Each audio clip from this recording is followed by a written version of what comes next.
In het land van de aardappel steunt de kwaliteit van de operatoren en wetenschappers in elke schakel van de aardappelketen op een eeuwenlange ervaring en een buitengewone know-how die internationale faam geniet.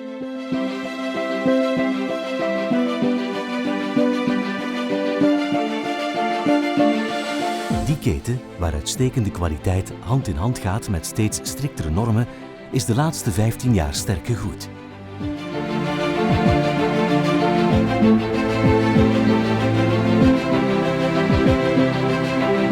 Om een portret te schetsen van de keten, moeten we beginnen bij de allereerste schakel.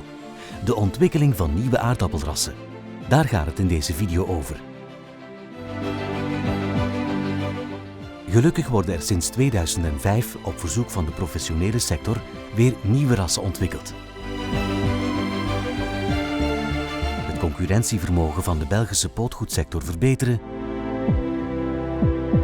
voldoen aan de steeds striktere Europese voorschriften wat betreft de geïntegreerde strijd tegen het gebruik van gewasbeschermingsmiddelen, de expertise van het Waalse Centrum voor Agronomisch Onderzoek op het vlak van aardappelen benutten.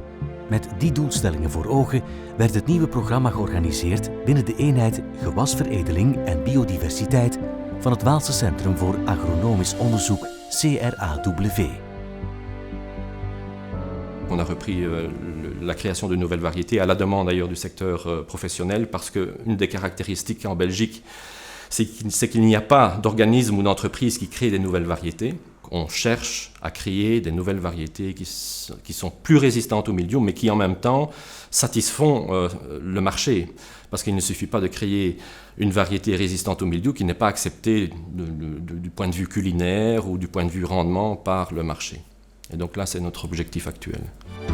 Een programma voor de ontwikkeling van nieuwe rassen dat beantwoordt aan een duidelijk verwoorde verwachting van alle actoren in de sector op zoek naar kwaliteit, duurzaamheid en innovatie. De productie van pootaardappelen en een nationale en internationale verkoop neemt in België ongeveer 2500 hectare in beslag. Dat is onvoldoende voor de vraag vanuit de landbouw en toch wordt 60 tot 70% geëxporteerd.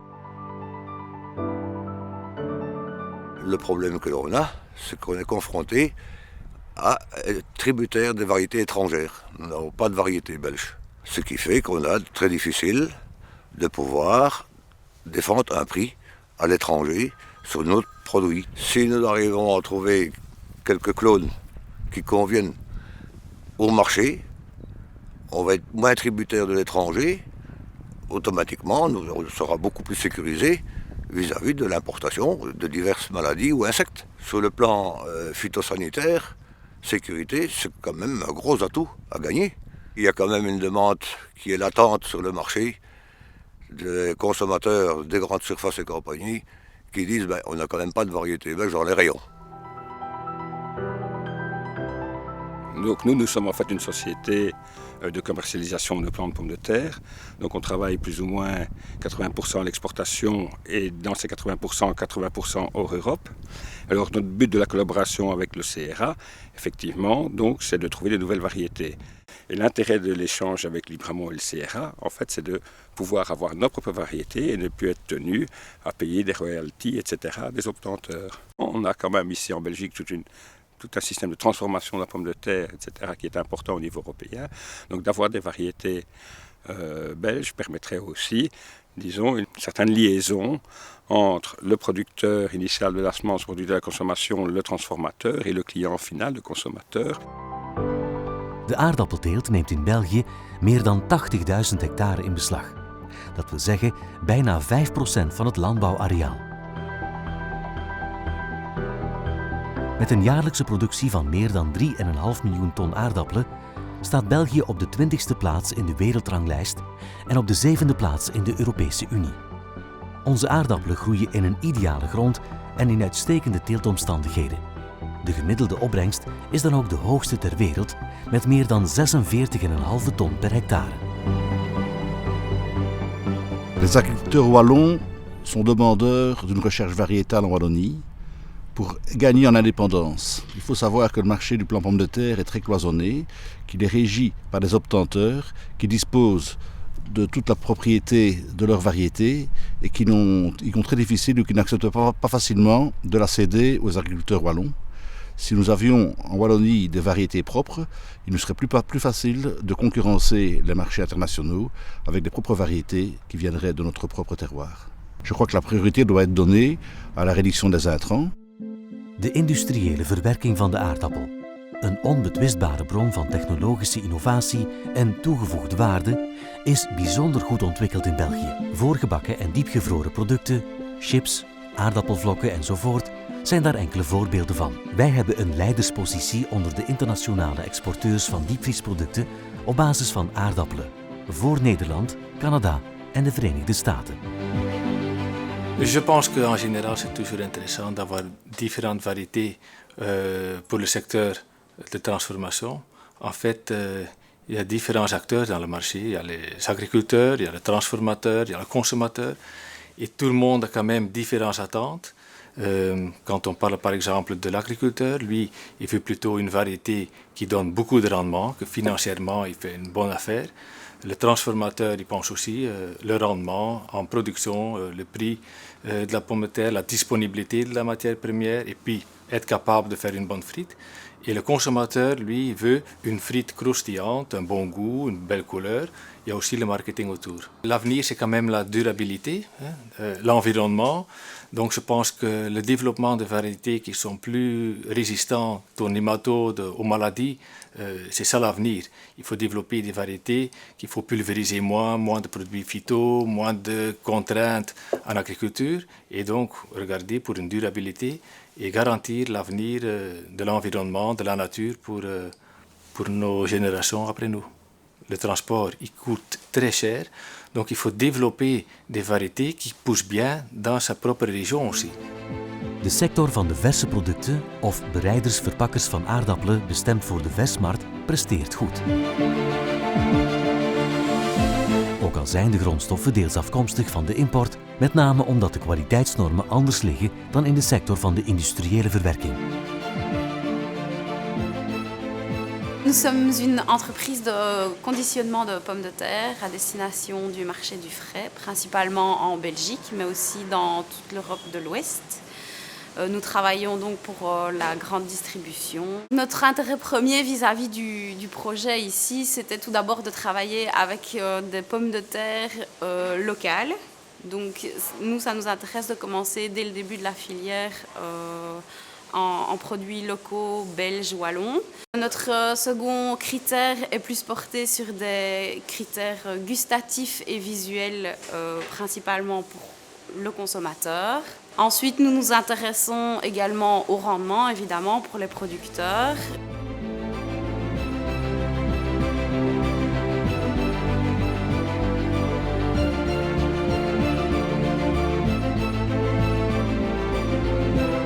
In Libramont heeft het Station de Haute-Belgique van het CRA in 2005 een programma voor rassenselectie gestart in het kader van een bilaterale samenwerking tussen Roemenië en het Waalse en Brussels-Hofstedelijk gewest. Les enjeux de la durabilité y sont essentiels et l'utilisation de variétés plus résistantes à la maladie est très importante. C'est la raison pour laquelle nous allons sélectionner des variétés plus résistantes au mildiou, le Phytophthora infestans. Het inzaaien van de zaadjes is de eerste stap en maakt het mogelijk om een aantal knollen te produceren. Men spreekt dan van klonen. Een kloon is een geheel van individuen afkomstig van hetzelfde genotype, in dit geval één enkel zaadje, en die op vegetatieve wijze vermenigvuldigd werden. Daarna moeten de klonen tegelijk vermenigvuldigd en geselecteerd worden. De vermenigvuldiging houdt in dat de hoeveelheid knollen voor elke kloon vermeerderd wordt.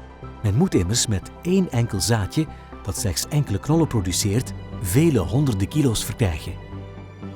De selectie houdt in dat men beslist of de klonen bewaard worden of niet. Deze beslissing wordt eenmaal per jaar genomen voor elke kloon.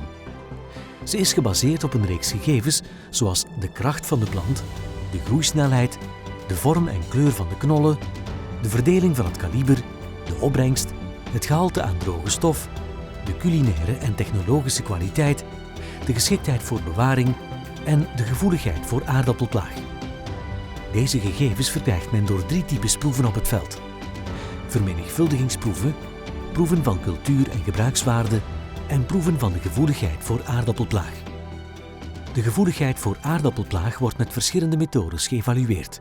Gebruik van moleculaire markers voor de vroegtijdige opsporing van resistente genen, laboratoriumtests op losse bladeren en proeven op een veld waar geen fungicide gebruikt wordt.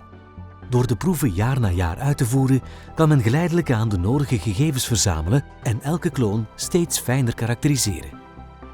Sinds 2014 kunnen spelers in de aardappelsector hun klonen in de teeltomstandigheden testen via een oproep tot kandidaten. Ze beschikken dan over een periode van maximaal 5 jaar om hun eigen evaluatie uit te voeren. Als ze van oordeel zijn dat de kloon commercieel potentieel heeft, mogen ze hem ontwikkelen. Anders wordt de kloon opnieuw volledig eigendom van het CRAW. J'ai pris personnellement un clone qui a déjà 6-7 ans d'âge, qu'on met en culture pour voir, après 3-4 ans, le potentiel possible au niveau de l'intérêt commercial ici sur le marché belge. Après, peut-être vers l'étranger, mais une chose à la fois. On fait des évaluations dans les pays où on a nos clients.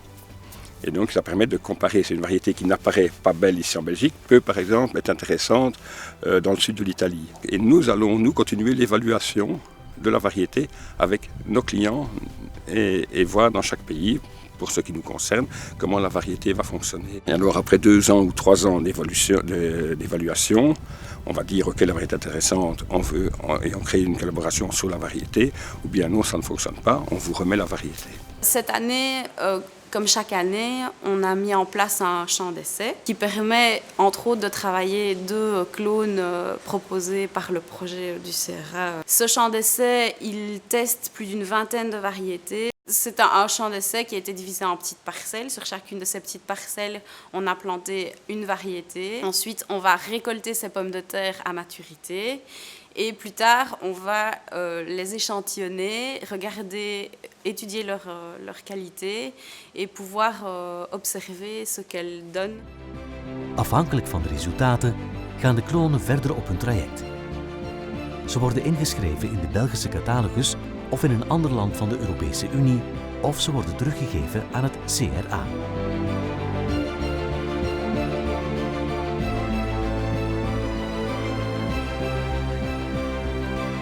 En 2013, nous avons introduit la première demande d'inscription d'un clone issu de notre programme au catalogue officiel des variétés de pommes de terre belges. Alors ces tests sont donc des tests officiels encadrés par la région Wallonne.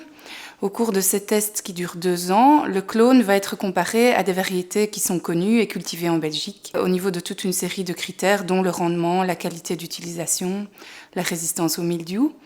Et si, au terme des 2 années de tests officiels, le clone présente de bons résultats, voire de meilleurs résultats que les variétés auxquelles il est comparé, il pourra alors être inscrit au catalogue belge des variétés de pommes de terre. We verwachten dus dat er binnenkort weer aardappelrassen met het waarmerk van het CRA opduiken in de Belgische catalogus. Het boekte niet alleen vooruitgang op het vlak van resistentie tegen de aardappelziekte en dus van duurzame landbouw, maar ook op dat van plaatselijke productie en onafhankelijkheid van de pootgoedmarkt. Dit programma heeft in België dan ook alle bestaansrecht op lange termijn ten dienste van de hele aardappelketen. Met zijn programma positioneert het CRA zich trouwens als een belangrijke speler in het rassenonderzoek, waardoor het zich verder kan bekwamen in niet-GGO-technieken voor selectie en genomica.